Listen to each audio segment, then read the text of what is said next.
केरल के वायनाड में भूस्खलन के बाद रेस्क्यू ऑपरेशन जारी है। मृतकों की संख्या बढ़कर 93 हो गई है। अब तक 128 लोग घायल हुए हैं। वायनाड जिले में आई विनाशकारी भूस्खलन के कारण मलबे में फंसे लोगों को बचाने के लिए युद्ध स्तर पर अभियान जारी है।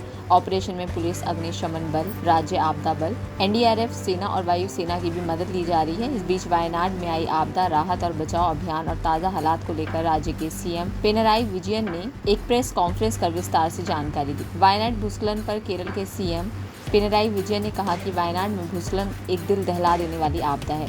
यहाँ बहुत भारी बारिश हुई है, पूरा इलाका तबाह हो गया है। हमने अब तक 93 शव बरामद किए हैं, लेकिन संख्या बदल सकती है। 128 लोग घायल हैं और उनका इलाज चल रहा है। कल रात सोने गए कई लोग आपदा में बह गए।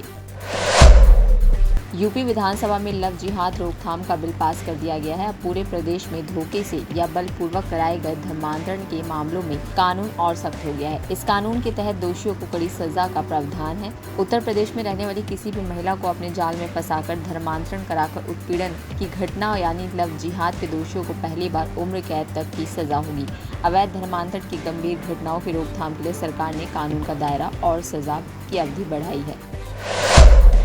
कोचिंग हादसे के बाद एमसीडी का एक्शन लगातार जारी है। इस बीच दिल्ली मेयर शैली ओबरॉय अपनी टीम के साथ प्रीत विहार में पहुंची और उन्होंने बेसमेंट में चलने वाले मेंटोर इंस्टीट्यूट को सील कर दिया है। इसके अलावा संस्कृति अकेडमी को भी सील किया गया है।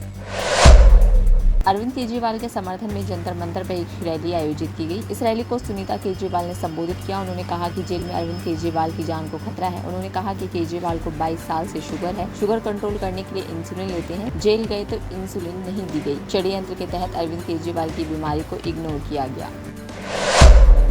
झारखंड के मुख्यमंत्री हेमंत सोरेन ने आर्थिक रूप से वंचित लोगों को मुफ्त रेत मुहैया कराने के लिए एक नई पहल का ऐलान किया है। झारखंड विधानसभा के सत्र के दौरान इसका ऐलान किया गया है। सरकार को उम्मीद है कि इस फैसले से राज्य में रेत की कीमत कम होगी और इसकी आपूर्ति सुनिश्चित की जा सकेगी। मुख्यमंत्री हेमंत सोरेन ने कहा कि सरकार को इस बारे में जानकारी है कि राज्य में रेत की कमी हो रही है और इसकी कीमतें बढ़ रही हैं। खासतौर पर गरीबों के लिए घर मुहैया कराने वाले अबुआ आवास योजना की वजह से इसकी सप्लाई में कमी देखी जा रही है। इसी तरह देश दुनिया की तमाम जानकारी के लिए आप बने रहिए द फ्रीडम न्यूज़ के साथ।